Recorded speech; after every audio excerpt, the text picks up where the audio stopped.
ఇంతటితో గాంధీ జయంతి ఇప్పుడు ముగిసింది.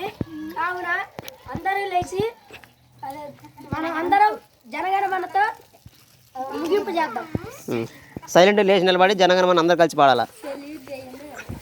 నువ్వు అరే నువ్వు ఒకేసారి అందరూ నువ్వు చెప్పరా రే, నువ్వు చెప్పి ఎప్పుడు పాడాలి. అందరూ ఒకేసారి స్టార్ట్ చేసి నువ్వు ఏం చెప్తావు చెప్పు.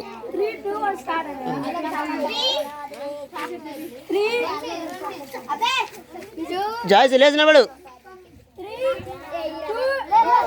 మళ్ళీ మాట్లాడేది ఎందుకు మధ్యలో ఆగుర్రై.